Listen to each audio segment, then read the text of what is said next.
Balansyado.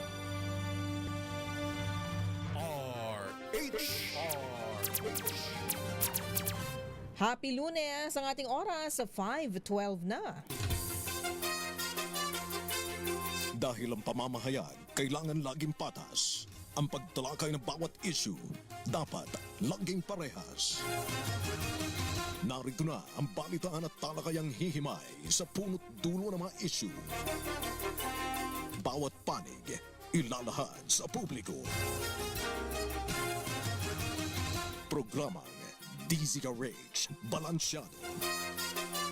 Narito na ang mga balansyado sa pagbabalita at komentaryo sina Henry Uri at Karen Oyong. Balansyado. Basta balita, DZRH Balansyado. Basta komentaryo, DZRH Balansyado. DZRH Balansyado.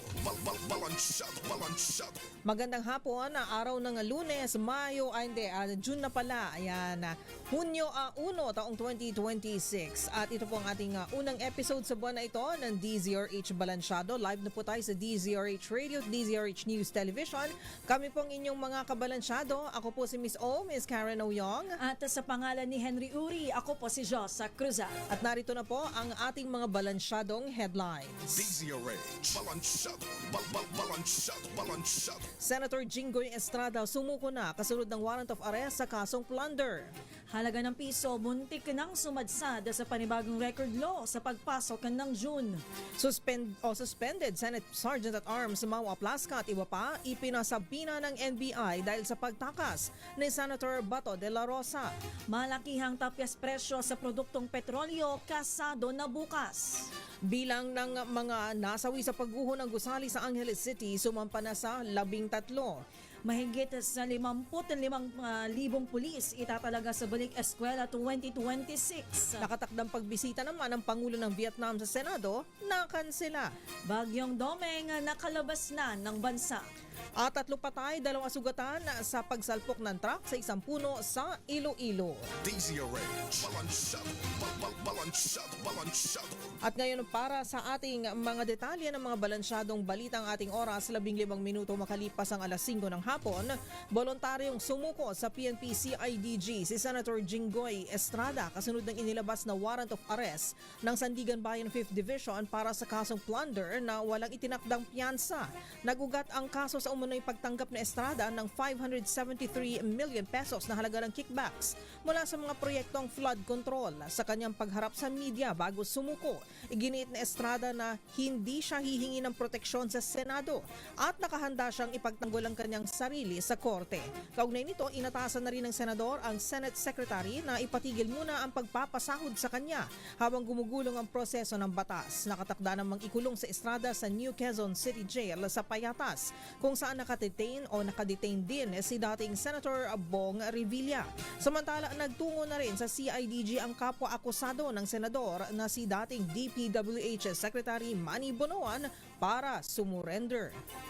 Samantala, ibinunyag ni Senator Jinggoy Estrada na maraming beses siyang inalok na talikuran ang Independent Majority Bloc sa Senado kapalit na pagbabasura sa kanyang mga kaso kaugnay sa flood control scandal. Sa kanyang press conference ngayong hapon bago sumuko sa PNP-CIDG, isiniwalat ng senador na may mga nag-alok sa kanya na magpalit ng alyansa. Ngunit tinanggihan niya ito at nanindigang mananatili sa panig ng majority. Ginawa ni Estrada ang pahayag kasunod pa rin ng inilabas na panibagong arrest warrant ng Sandigan Bayan na laban sa kanya para sa kasong plunder na walang itinakdang piyansa. Pakinggan po natin ang senador. Ngayon ko lang po isa sa publiko ito. Maraming beses po ako inalok na talikuran ang Independent Majority Bloc kapalit ang pagbabasura sa aking kaso. Ngunit, hindi ko po ito tinanggap. Mas nanaig ang paninindigan ko na ako'y manatili sa hanay ng mga kasamahan ko sa Independent Majority Bloc. I stand my ground. Ngayon kung tatanungin niyo kung sino sila, abangan ninyo ang susunod na kabanata.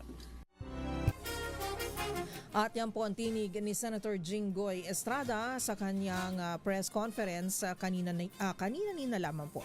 Samantala, muntik ng sumemplang sa panibagong record low ang piso kontra dolyar sa pag-umpisa ng trading ngayong unang araw ng Hunyo. Ito'y matapos magsara ang palitan sa 61.74 pesos kada dolyar mula sa 61.59 noong Biyernes, May 29. Naranasan ng piso ang pinakamahinang halaga na 61.75 pesos sa kalagitnaan ng trading bago nagsara sa 61.74.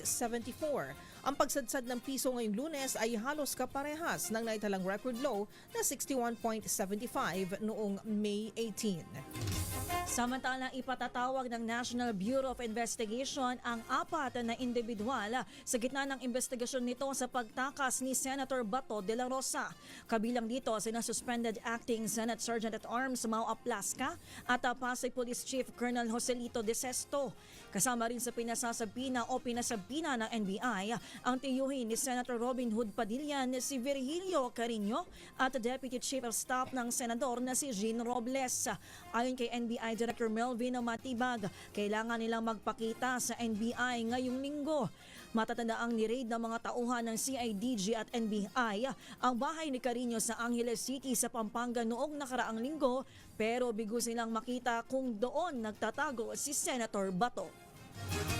Samantala, nanindigan ng PNP Forensic Group na nakabatay sa siyensya ang mga nakalap nilang ebidensya kaugnay ng shooting incident sa Senado noong May 13.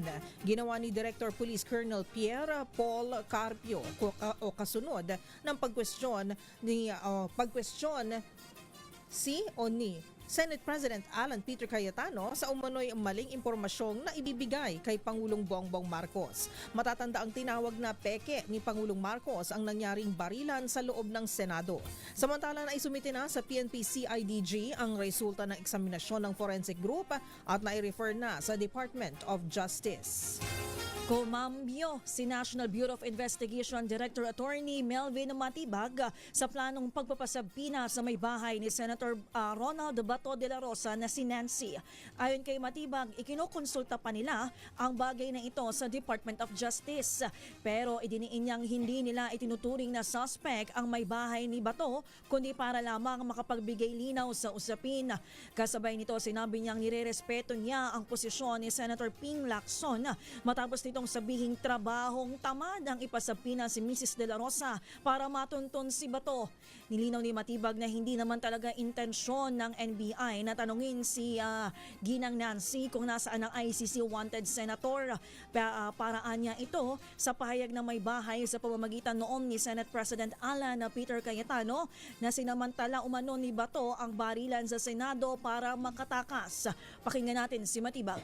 We are not considering the wife of Senator Bato as suspect or anything, but to shed light. Alam nyo, the people should understand, ang subpoena, hindi kasi sinisubpoena dahil automatic akusado ka. Kaya kasi sinisubpoena, you can give reason to shed light on a matter. So matatanong ka na gano'n. So yun po yung subpoena. Pag nakareceive tayo ng subpoena sa NBI, huwag ko kayong matakot na isipin nyo kagad akusado kayo. You're being subpoena probably as a witness or who can give something to shed light on a matter that the NBI will ask.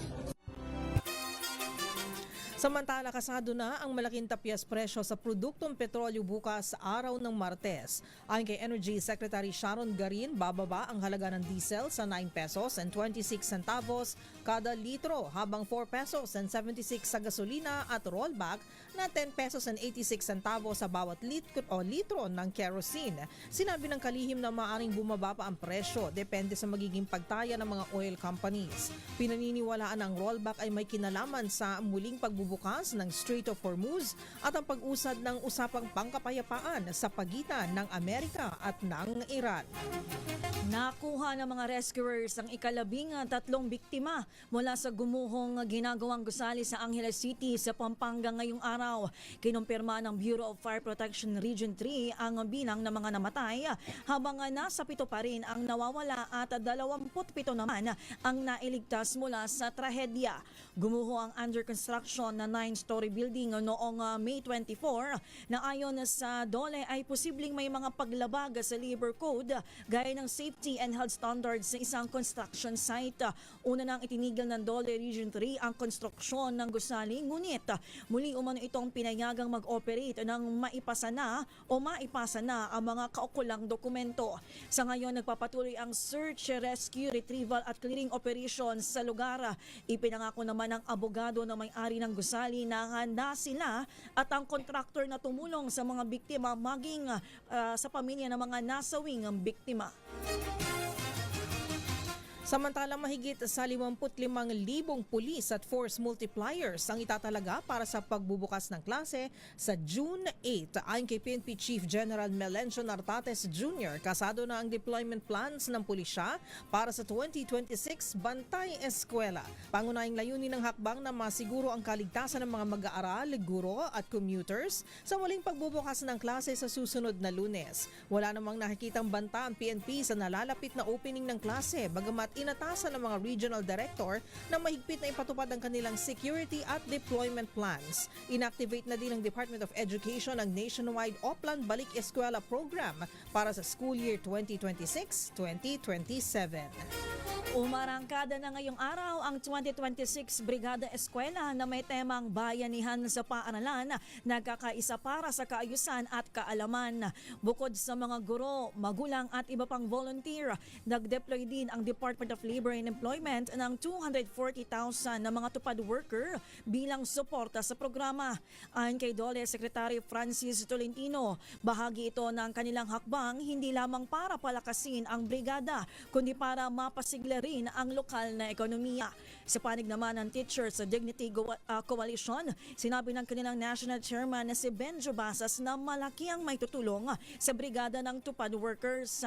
Aniya, bagamat posibleng makaapekto ito sa volunteerismo ng iba pang stakeholder, makatutulong pa rin ang kanilang puwersa para mapabilis ang pagsasaayos at paghahanda sa mga paaralan. Pakinggan po natin si Basas. Pero dito po sa schools na natin, sigurado tayo no, na makakatulong po sila. Okay. Diba? Dahil marami pong mga trabaho, maglilinis ng mga classroom, no? Pintura ng mga upuan, ng walls, no? So mga ganyan po. No? So sana na ma-maximize din natin. No? At tama po kayo dyan, no? Yung spirit ng volunteerism, no? Ay dapat uphold natin ito, no? Na hindi po, no? Na hindi po magiging parang tumutupad sila sa kanilang parang obligasyon lamang. No? Kundi dapat ito ay ipapakita natin. Ito ay pagtulong natin sa komunidad. Sa kaugnay na balita, umiinda ang mga tindera ng school supplies sa kabila ng bagsak na presyohan at nalalapit na pasukan. Sa pag-ikot ng DZRH News sa Baclaran, sinabi ng ilang tindera na sobrang tumal ng kanilang benta kumpara sa mga nakalipas na taon dahil umano sa online shopping. Pilit umano nilang tinatapatan ang murang bentahan sa online dahil kung dati pumapalo sa 20,000 ang kita nila sa isang araw, 5,000 hanggang 6,000 pesos na lamang yan sa ngayon.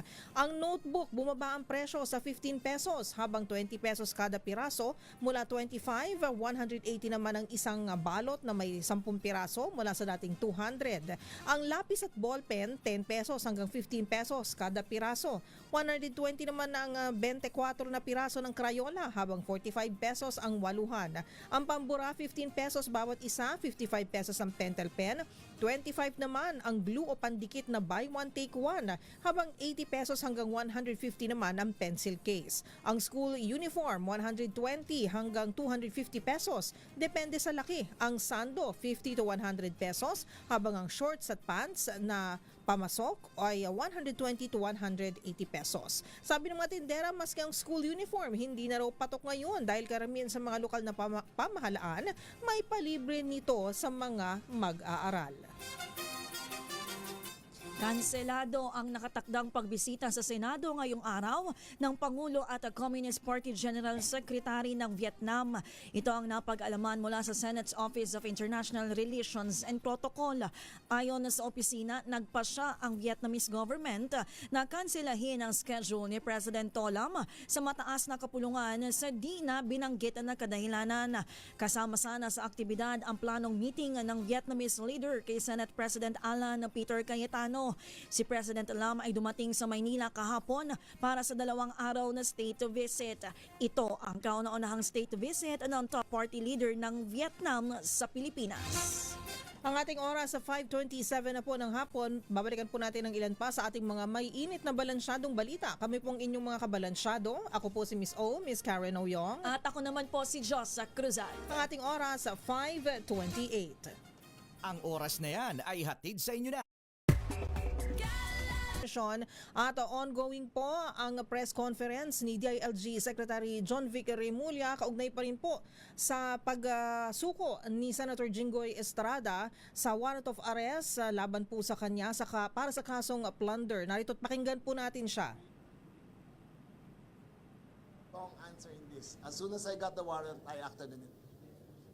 Yung konting miscommunication or altercation sa Senate kanina with Senate President, hindi ba natin dinitignan yun, sir, na tangkang obstruction of justice? Hindi naman. He was explaining his side that it's never happened before. But my side was that nung nakawala si Bato, you lost that privilege already of having protected custody. Paano niya dinig yun, sir, yung statement mo? We were fine. Magkasama kami rito sa taas. We were talking afterwards and he understood. Sir, ba't niya sinasabi yun? Di ba ang sinabi naman niya talaga from the very beginning, if it's a local court that will issue the arrest warrant, susundin nila? Yes. Bakit may ganun? He was insisting that nobody could be arrested inside the Senate. He was requesting that he be brought out of the Senate first. But this is beyond 6 years that we're talking about. Exactly. And I said, I'm sorry, sir. There is no, we do not, you lost that privilege when Senator Bato escaped. We will arrest him now on the spot. Was it only because of the escape of Bato or because there's also a 6-year rule na if it's beyond 6 years? Both. Usually meron kasing Senate and executive respect for the leadership. Usually lalabas muna yan eh. But tama na, di ba? Tama na. There's no more hiding behind the curtains of the Senate. Sir, pinayagan niyo ba na mag-press con siya? It's within his rights. I warned him. I did warn him. I told him, whatever you say can be used against you. And he said he understands. So now that you're saying na that they lost that right after Senator Bato escaped, are you saying that he has It's also not a right. hand It's not a in right. the escape of Senator It's not a right. Bato? It's a privilege. Or Okay, it's a privilege. So It's a whether privilege. it's a privilege or No, not, I are am you not saying that implying. there's a I am hand not. on the I am state? not implying anything other than Senator Bato escaped and that we revoke that privilege of separation in terms of arrest. That we can arrest anybody inside the Senate building if necessary. Sir, would that be a precedent sa mga susunod na lawmakers na If it is necessary, we will always do what is necessary according to the bounds of law. Remember, there is no such law as you cannot arrest anyone inside the Senate. There's no such law. It's a privilege granted to the legislative. So for the first time, Because of courtesy? because of courtesy, it is a courtesy. But there is no such law which prevents us from arresting anyone in the Senate. So even if it's not beyond 6 years? I there's no think such what law? is, let me get this straight and you can research it for me, but I think what is not allowed is if they are in session. Okay. But after session. Yes, all 5 are accounted for. Steven entertain last 2 questions from the media. Sir, possibility po ba na dito siya mag-stay? Kasi yung port po hanggang... It's up to the Sandigan Bayan. But it's a possibility you'll welcome here, sir. We have the Sandigan Bayan determines where he'll be incarcerated. Pero ready ba ang custodial facility? The custodial Ready ba siya? facility is barely livable. But meaning puro daga, it's Wala na bang nakasal doon? it is about to be demolished because to build a new facility. So Wala na nagsistay doon ngayon? I'm not familiar kung meron pa. PNP chief? Meron pa ba? Wala na nagsistay doon sa... Meron yata konti na lang yung mga Chinese na nahuli namin dati sa kidnapping. Sir, bago kayo maghiwalay ni Senator Jinggoy, ano yung last message na po sa inyo? Sabi niya, salamat pa rin. Yun lang. And then there was a slight altercation between me and the daughter.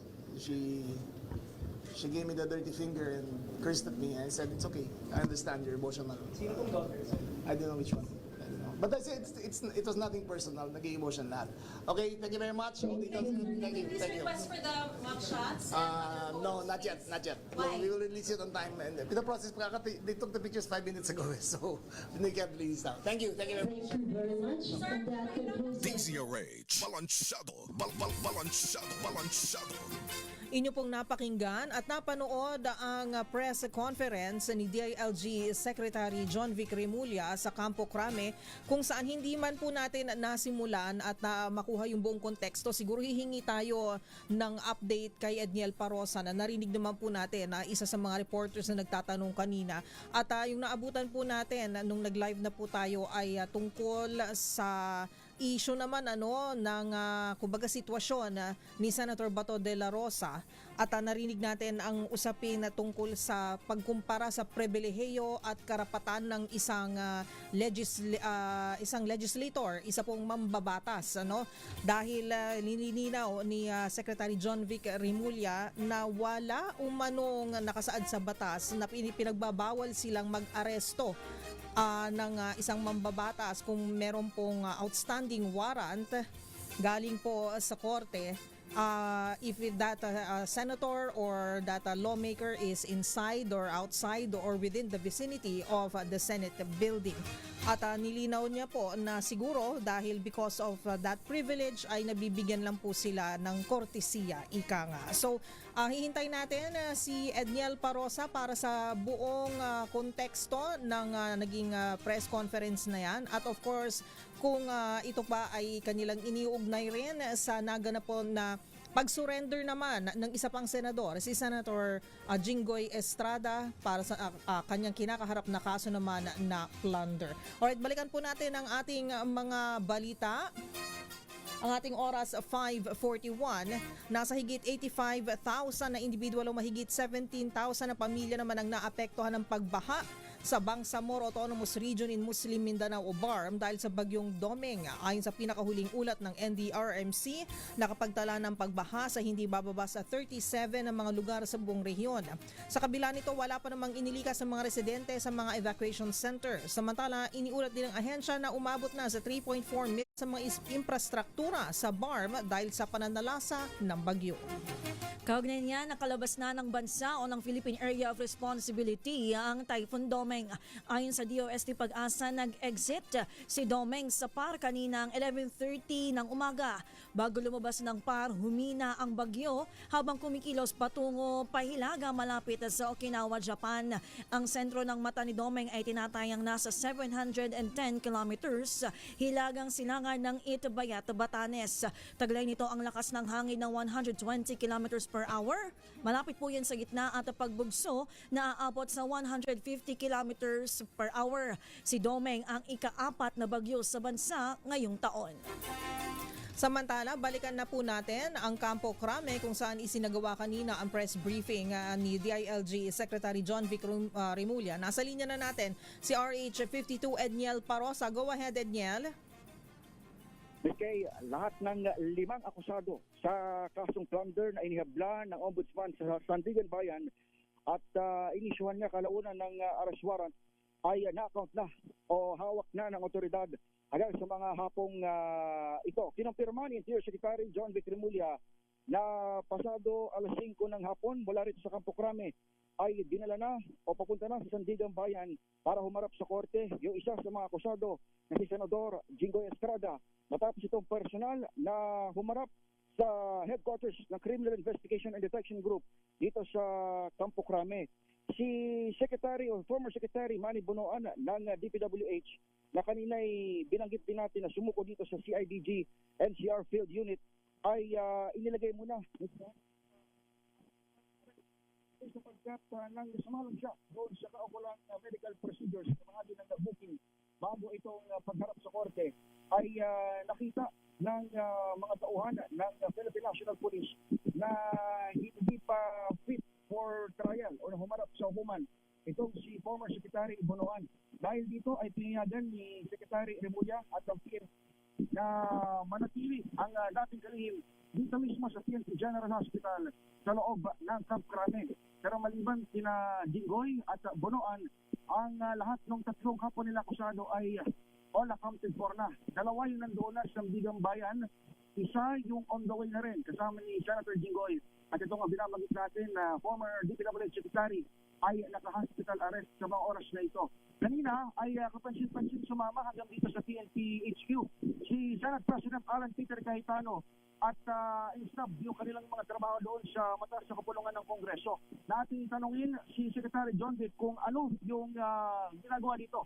Senate President Cayetano, binanggit ng kalihim ay gusto lamang niyang magpakita ng suporta doon sa kasama niya sa majority at miyembro na rin ng Senado. Inamin din ni Remulla na nagkaroon nga ng bahagyang kung tawagin niya ay altercation sa pagitan ni Cayetano dahil tinangkang harapin ng Senate President yung procedures ng CIDG doon sa premises ng Senado. Pero ang binabanggit na paliwanag ni Remulla ay gusto lamang daw i-honor o pinalani ni Cayetano yung tradisyon na walang hulihan basta-basta na magaganap sa loob ng bakuran ng mataas na kapulungan ng Kongreso. Sa halip ay dapat silang malagay doon sa kusudiya ng Senado. Pero ang lumilitaw ngayon, Ms. Karen, ay wala namang request na dagdag pa kay Cayetano hanggang sa samahan niya si Senator Estrada dito sa PNP. Ito lamang daw ay pagbibigay ng suporta dahil nga nung ating binanggit ay hindi naman tinitignan ng otoridad na pagtatangka sa obstruction of justice. Pakinggan natin itong bahagi ng punong balita na pagbibigay ng pahayag kanina ni Secretary Remulla. Kapatid yan, ang Sandigan Bayan naman kayo magsabi kung pwede siya mag-cooperate. Sir, si Senate President, bakit sumama hanggang dito? I think to show solidarity with Jinggoy, he said that sasamahan kita pre, and that's his exact words, sasamahan kita. Wala naman siyang other request, sir, maliban doon sa na-capture kanina sa video. Sir, si Bonoan, saang ospital po? Dito pa ba sa Hindi ko alam, PNPGH? sabi ko kung saan ano yan, kung saan yung PNPGH. PNPGH. Dito. PNPGH, yes. Second floor po sa ospital ng PNP? Kasi mataas PNP. Dito rin. Hospital arrest, but he has not been indicted. So, hindi natin indicted niya before he's formally charged. So, he is arrested, but he is not remanded by the court to go to the hospital. Ito sa decision kasi nga, Edniel? Ang tinig ni Secretary John Vic Remulla. Maliban dito, Ms. Karen, doon sa tulakan, siksikan ng CIDG at media na nagresulta nga doon sa pagkabuwal pa ng kanilang pintuan dito sa Camp Crame. At maging doon sa inamin ni Secretary Remulla na bahagyang sagutan nila ni Senate President Alan Peter Cayetano sa Senado, may ibinanyag pang isang insidente pa ng altercation kung tawagin itong nakalihim ng DILG. Ang kanyang binabanggit ay during the course of the process itong pag-aresto at pag-transfer dito kay Senator Jinggoy, hindi lang nabanggit specifically kung saan nangyari, ay yung isa raw sa mga anak ng senador ay nagtaas pa ng dirty finger sa kalihim ng DILG. Pero yun ay kanyang huling sinabi at hindi na nagdagdag pa mga detalye doon sa partikular na impormasyon na yan. Pero tiniyak ng kalihim ng DILG na sumalang sa kaukulang proseso na itinatakda ng batas itong si Senator Jinggoy at yung apat pang kapwa nito akusado. Kabilang na dyan yung mugshot na talagang very specific na itinanong ng mga tauhan ng media kung magre-release pa. Mugshot itong Philippine National Police. Ang sabi ni Secretary John Vic ay kapipitik lamang at malalaman natin kung kailan i-release yan sa mata ng publiko, Mr. So Edniel, yung sinabi mo, nabanggit mo yung mugshot. So ibig sabihin tapos na, nag-undergo na sa tinatawag na booking procedure, tama ba? Itong si Senator Jinggoy Estrada? Tama, Ms. Kay, ulitin lamang natin na all account na yung 5. Lahat sila ay sumalang na sa booking procedures. Yung dalawa ay nandun na sa Sandigan Bayan. Yung dalawa naman ay on the way na at least hanggang sa pagtapos ng pulo balita ni Secretary John Vic. Kasama doon sa mga on the way o papunta na rin sa Sandigan Bayan ay si Senator Jinggoy mismo. 5 p.m. ay umalis dito sa CIDG headquarters sa Camp Crame at papunta na rin sa Sandigan Bayan itong senador. Yung panglima naman si former Secretary Bonoan ay inilagak ko na rito sa PNP General Hospital sa loob pa rin ng Camp Crame para sa kanyang hospital arrest. Kung hanggang kailan, Ms. Kay, binabagit lamang ng kalihim ay hanggang mahatol ng mga nagbabantay at syempre, yung korte na rin, makita ng korte na fit for trial na for indictment in particular itong dating kalihim ng public courts sa Pilipinas. Tama ba yung pagkakaintindi ko, Edniel, sa press briefing kanina ni Secretary John Vic Remulla about ex-Secretary Bonoa na hindi siya under hospital arrest pero sila mismo sa CIDG na lang. Kumbaga, it is their, sabihin na natin, desisyon, kumbaga, na dalhin na lang sa ospital ang dating kalihim dahil nga hindi maganda yung kanyang pakiramdam. No, hospital arrest. Under hospital arrest. Si Secretary Manny Bonoan. Malinaw yun. Okay. Under hospital arrest siya. Pero hindi pa siya sumasalang sa indictment dahil yung proseso kasi nito kapag kailangan, kahit sinong wanted person, kapag dinahuli yung law enforcement agency, kailangan nilang iharap sa korte at ibalik yung warrant doon sa hukuman na nagsilbi o nag-issue nung mandamiento de arresto. Pero dahil nga hindi pa maibiyahe ngayon, Secretary Manny Bonoan, naka-hospital arrest mo na siya. Mukhang na-stress. General Hospital sa Camp Crame. Oo. So, kailangan physically talaga maipresenta yung subject ng arrest warrant sa korte kung saan in-issue yung arrest warrant. Finally, Edniel, on my part lang naman, kanina yung naabutan kasi namin ni Josa na parte ng press conference, ang diskusyon ay tungkol na kay Senator Bato de la Rosa. Can you give us a little bit of context or background? Bakit napunta din yung usapan? Come again, Ms. Kay? Oo, kanina yung naabutan kasi namin, yung naipatch na namin on air, yung live press briefing, ay tungkol na kay Senator Bato de la Rosa yung pinag-usapan. If you could give us a little bit of a background, bakit napunta na dun yung usapin? Karugtong yan doon nung iplinay natin na bahagi nung diskusyon kanina dahil yung tanong natin ay nakasentro doon sa aksyon ni Senate President Alan Peter Cayetano mula doon sa kanya pagharang sa Senado hanggang sa pagsama niya rito sa loob ng Camp Crame. Yung sunod na line of questioning, Ms. Kay, ay kung tinanong natin si Secretary John Vic kung wala ba silang inaaral na sinisilip na baka isa itong tangka ng obstruction of justice kagaya na lamang nung nangyari kay Senator Bato.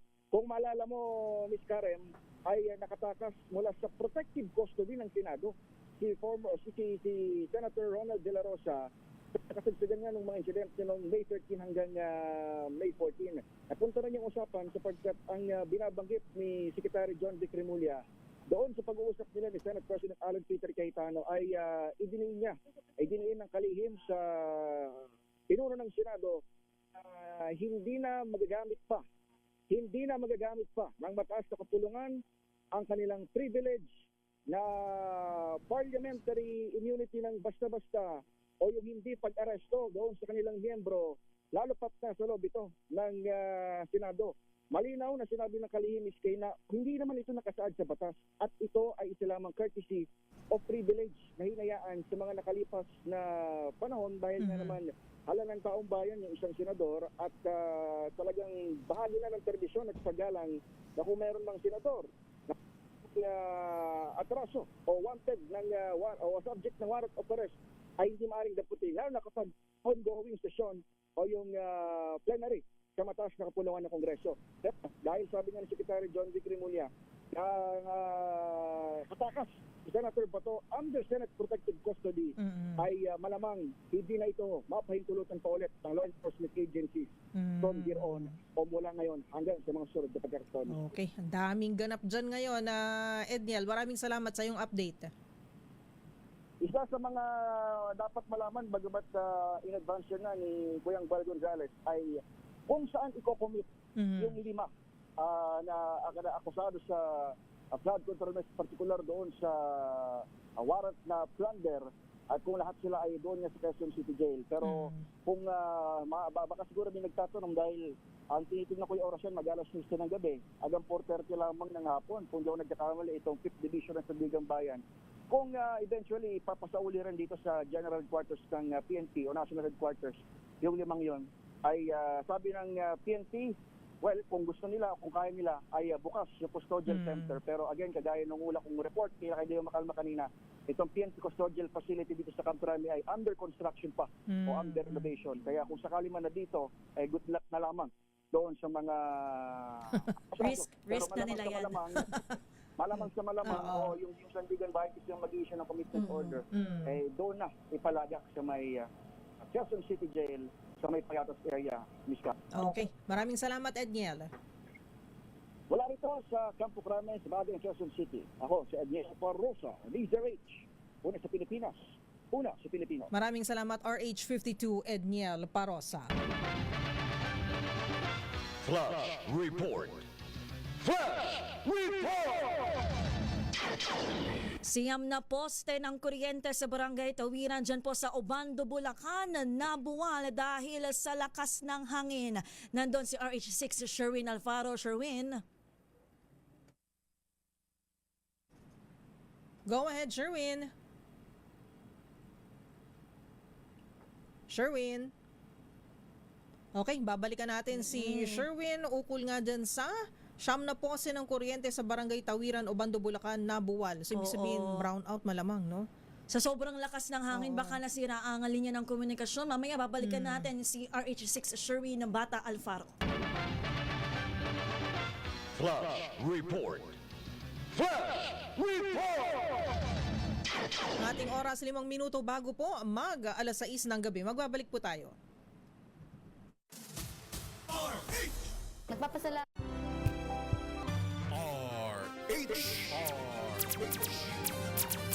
Pilipinas, ang ating oras, 3 minuto makalipas ang alas 6 ng gabi. DZRH. Balansyado. Balansyado. At nagbabalik po ang DZRH Balansyado. Kami po ang inyong mga kabalansyado. Ako po si Miss O, Miss Karen Oyong. At ako naman po si Josa Cruzat. Balikan natin ang Obando, Bulacan, kung saan siyam na poste ng kuryente, particular dyan sa barangay Tawiran, ang nabuwal dahil sa lakas ng hangin. Detalye mula kay RH6 Sherwin Alfaro. Sherwin. Diyos at Karen, mga bigandang alas 4 ng hapon kanina nang maramdaman ng mga residente sa barangay Tawiran dito nga sa bayan ng Obando sa Bulacan. Ang malakas na ilan para magpagsakan ng mabuwal. Sunod-sunod itong siyam na kuryente sa kahabaan ng JP Rizal Street sa barangay Tawiran sa Obando.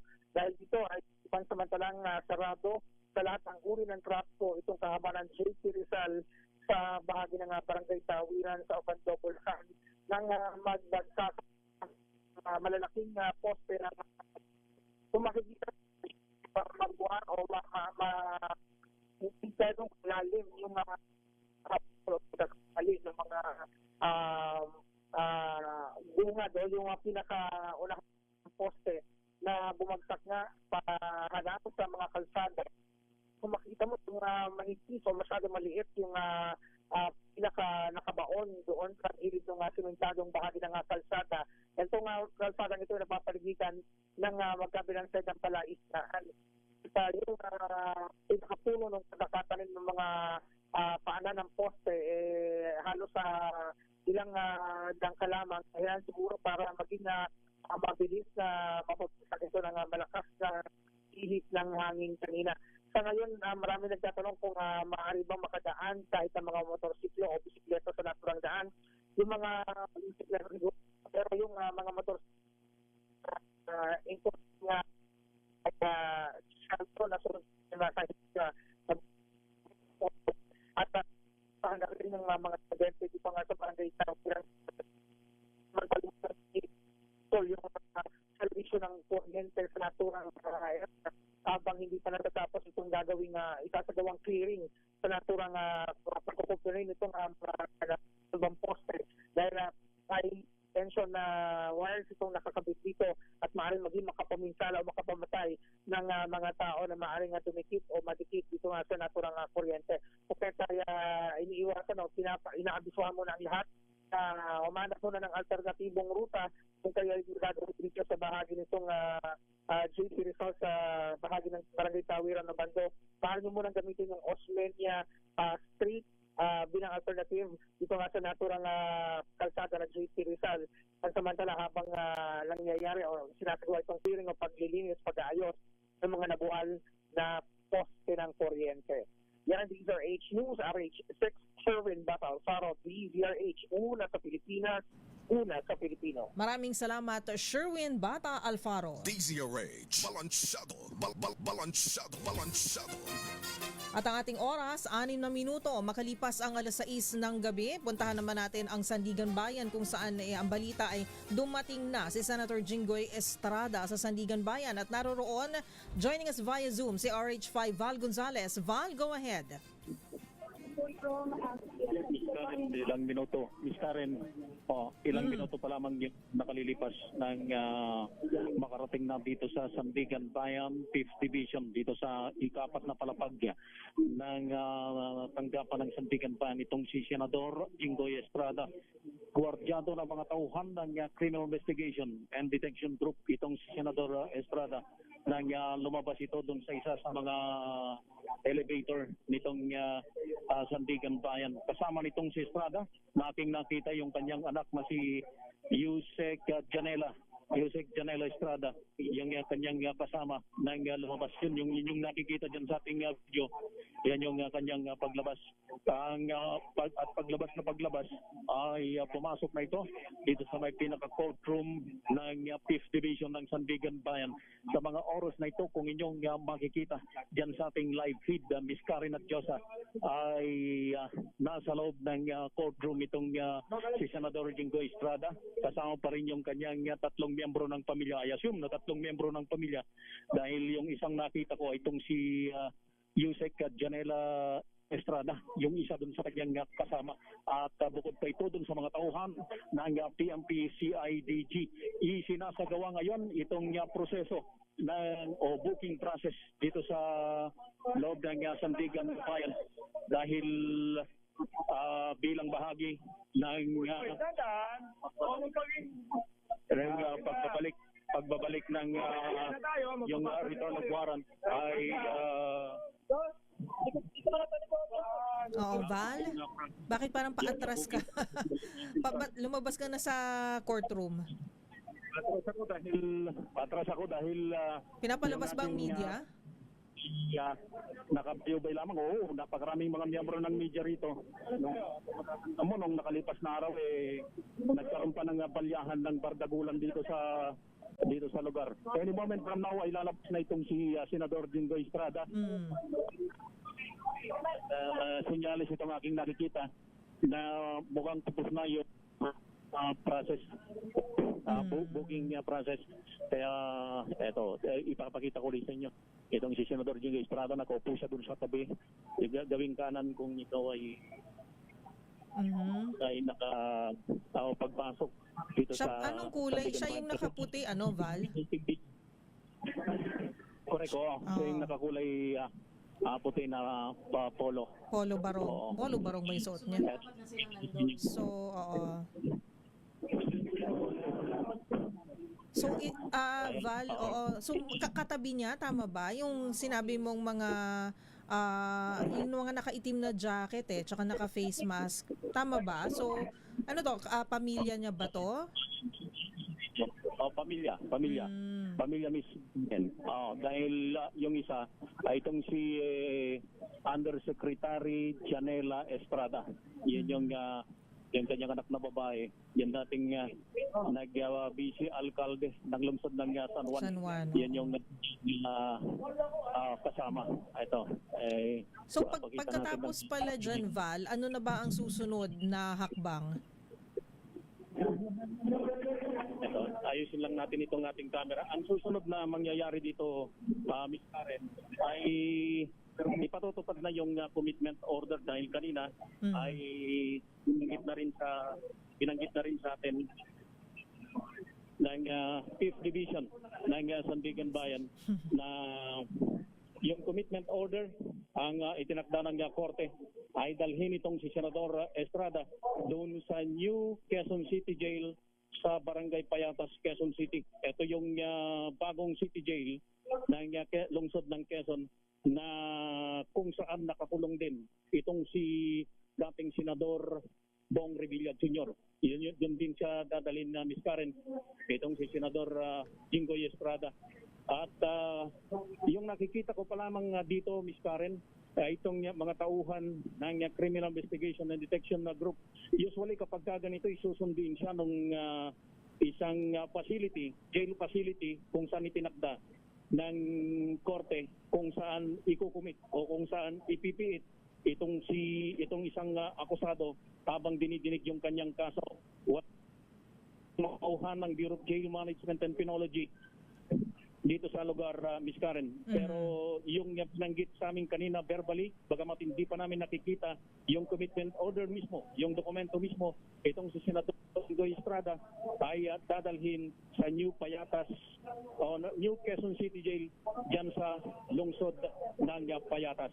So nagpapatuloy, Ms. Karen, itong sinasagawang proseso ng o booking proseso para ibalik ng arresting officer o nung kung sino man yung law enforcement agency na may hawak o may under custody nitong si Senador Jinggoy Estrada na sa pagkakataong ito ay itong mga tauhan ng PNP CIDG, bagamat ito ay kusang sumuko sa mga otoridad, Karen. Okay, maraming salamat, Val. Antabayanan natin yung sinasabi mo nga na commitment order at kung ano pa ang mangyayari, ang magiging ganap dyan sa Sandigan Bayan. Maraming salamat, Val. Yes, Ms. Karen, pagkatapos nitong booking process ay tuloy-tuloy na siya nadadalhin dyan sa bahagi ng New Quezon City Jail sa Barangay Payatas, Quezon City, na ang layo mula rito sa aming kinaroronan ay more or less nasa 5 siguro more or less na kilometro ang layo. At ngayon ay hapon na, medyo mayroon pang konting pagulan-ulan dito sa lungsod ng Quezon. At sa loob lamang ng 20 minuto sa aking pagtaya base dun sa mga previous na pagdadala dun sa mga akusado ng flood control scandal ay aabutin ng 20 minuto yung biyahe, Ms. Karen. Val Gonzales, back to you. Maraming salamat, Val. Malapit lang pala, parang isang tumbling lang. Thank you, Val. Nag-uulat live mula sa Sandigan Bayan sa Quezon City. Ang ating oras 6:13. Commercial break po muna tayo. This time check is brought to you by ACS Manufacturing. 20 minutos makalipas ang 6:00 ng gabi. Balansadong balita, balansadong issue. Reports na po tayo. Unahin natin ang report galing sa Malacanang. Ito nga po't ang palasyo iginit na hindi politically motivated ang kaso laban kay Senator Jinggoy Estrada. Ibalita mo yan, RH14, Ms. Leth Narciso. Ms. Leth? Ms. Kay, mariing kinontra ng Malacanang ang pahayag ni Senador Jinggoy Estrada na kalokohan at politically motivated ang kasong plunder laban sa kanya. Tatbiran ni Palas Press Officer Claire Castro, noong isang taon pa nababanggit ang pangalan ni Senator Estrada sa issue ng pagtanggap ng kickback sa flood control project. Ayon kay Castro, hindi na ito bago at nakatunayan ay noong isang taon pa nagkaroon ng investigasyon at dumaan sa tamang proseso. Ipinatawag din anya si Estrada at iba pa sa Independent Commission for Infrastructure at nabanggit din sa partial report ni dating Senate Blue Ribbon Committee Chairman Panfilo Lacson. Iginiit rin ni Castro na ang Office of the Ombudsman na naghain ng kaso sa Sandigan Bayan ay isang independent constitutional body at kailanman ay hindi pinakikialaman ng ehekutibo. Kinatigan naman ni Castro ang voluntaryong pagsuko ni Estrada. Ay kay Castro, hindi na napahirapan pa ang mga law enforcement kaya katulad ni Senador Ronald De La Rosa na tinakbuhan at tinakasan ang batas. Ito si Leth Narciso para sa DZRH. Una sa Pilipinas, una sa Pilipino. Maraming salamat, Leth Narciso. DZRH, balansyado, balansyado. Samantala, overseas Filipino worker o OFW na galing Cambodia inaresto sa kasong qualified trafficking in persons sa NAIA sa Pasay City. Para sa mga detalye, RH27 Noche Cacas, ibalita mo yan, Noche. Ms. Kay, tinalubong ng POSAT ang isang overseas Filipino workers. Ito ay matapos silbihan ng warrant of arrest sa arrival area sa Ninoy Aquino International Airport sa Terminal 1 lungsod ng Pasay. Hindi nakapalag sa pag-aresto ang 28 anyos na sinasabing repatriated OFW. Nabatid na galing ng PNP na Cambodia ang 28 anyos na akusado sa qualified trafficking in persons sa ilalim ng Section 6 ng Republic Act 9208 na walang piyansa.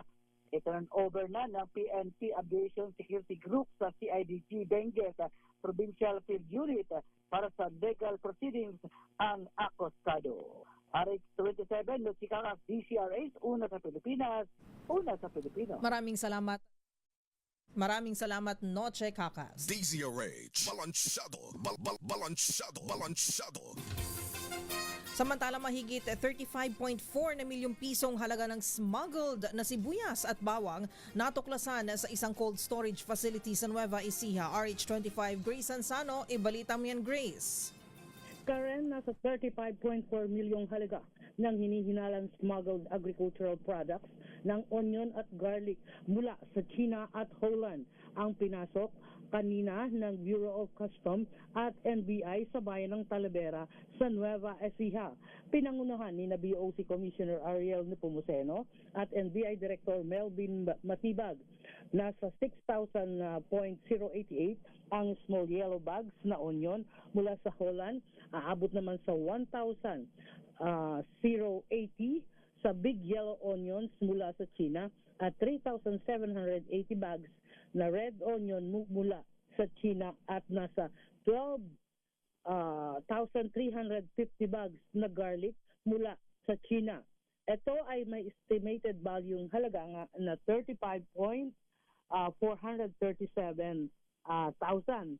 Ang isa sa pinakamalaking cold storage, itong Talco Cold Storage Corporation sa bahagi ng bypass sa Barangay Kalipahan dito sa Talavera, Nueva Ecija.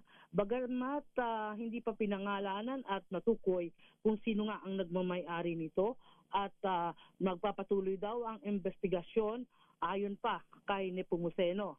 May 21 nang ilabas sa warrant of seizure at detention para nga sa violation of Section 244 ng Customs Modernization and Tariff Act or itong CMT at Anti-Agricultural Economic Sabotage Act. Ito ang makakaharap na kaso laban nga dito sa nagmamay-ari nitong mga sibuyas at garlic na ito. Kung mapapansin, kanina napansin din ng media na nasa bungad ang mga local na mga produktong inani ng magsisibuyas dito, lalo na sa Nueva Ecija. Pero doon sa gawing hulihan na isang kwarto doon nakita nga itong mga produktong itong mga imported na ngayon ay patuloy ang isinasagawang investigasyon at kung makikita nga na may mga paglabag, ito ay posibleng ipasara na. So yan yung ating update. Ito si RH25, Grace Vera Sansano. Una sa Pilipinas, una sa Pilipino. Maraming salamat, Grace Sansano. DZRH, balansyado. Probinsya naman ng Laguna, walang nilabag na batas sa paggamit ng pondo ayon sa Commission on Audit. RH30, Eric Dastas, ibalita mo yan, Eric. Ms. Kay, nagsalita na nga ang Commission on Audit o COA at ididikta ng walang nilabag na batas ang pamalaang pandalawigan ng Laguna sa paggastos ng pondo ng bayan. Binigyan ng COA ng unqualified opinion ang Laguna Provincial Capital bilang patunay na malinis at transparent ang paggamit ng pondo para sa mga unang buwan nito sa Kapitolyo.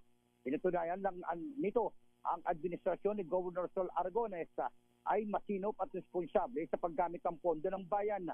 Pinagtitibay din ang positibong resulta ng audit ang tiwala ng publiko sa direksyon ng pananalapi sa naturang lalawigan, lalo na sa paggamit ng 2026 supplemental budget na layuning palakasin ang mga programa, palawakin ang mga serbisyong panlipunan at itaguyod ang patuloy na pagmunlad ng naturang lalawigan.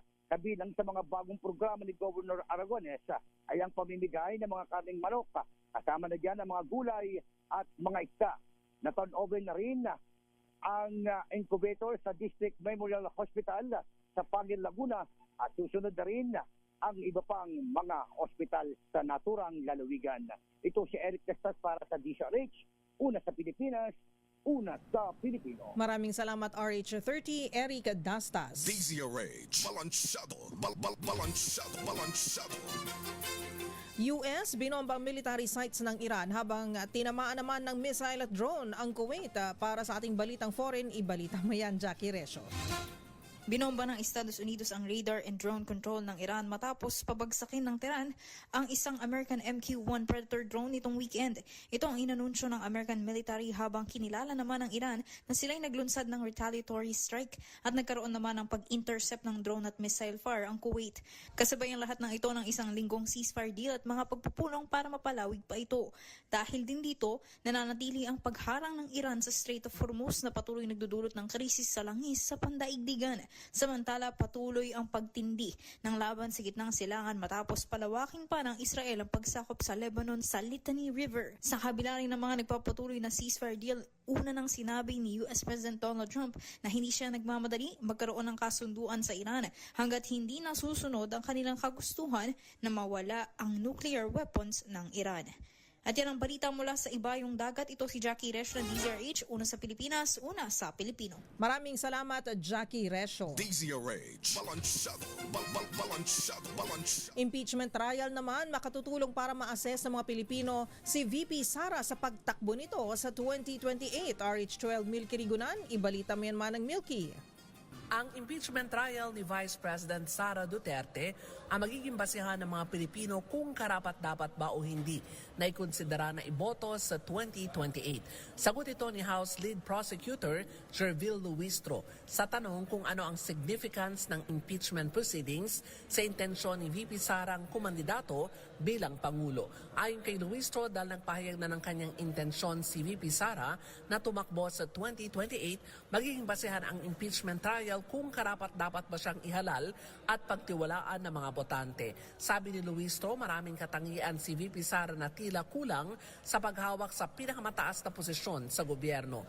Anya, 19 Congress pa at hanggang ngayong 20th Congress, walang anumang paliwanag ang Vice Presidente sa mga alegasyon ng unexplained wealth, culpable violation of the Constitution, betrayal of public trust, graft and corruption, and other high crimes. Ako si Milky Rigunan, nagulat para sa DZRH, una sa Pilipinas, una sa Pilipino. Makinig maigi! Ito na ang chance mo na manalo ng instant 500 pesos kapag narinig mo na ang mahiwagang kring-kring. Tignan mo na ang iyong cellphone, baka ikaw na ang susunod naming winner sa kring-kring panalo malakas sa telepono. Para sumali, bisitahin ang Facebook page ng DZRH, fill up pa ng Google Sheet na nakapin sa DZRH FB page at hintayin ang aming tawag sa telepono. Kling-kling na! At nasa linya na po natin si Ma'am Teresa Toldoya ng Pampanga. Magandang gabi po, Ma'am Teresa. Magandang gabi din po, ma'am. Hi, Ma'am. At saan po ba kayo sa Pampanga? Sa Makabebe po. Sa Makabebe, ayan. So, magandang gabi po sa lahat ng mga taga Makabebe dyan sa Pampanga, lalong-lalo na po sa inyo, Ma'am Teresa. Ready ka na ba manalo, Ma'am Teresa, ng 500 pesos in GCash?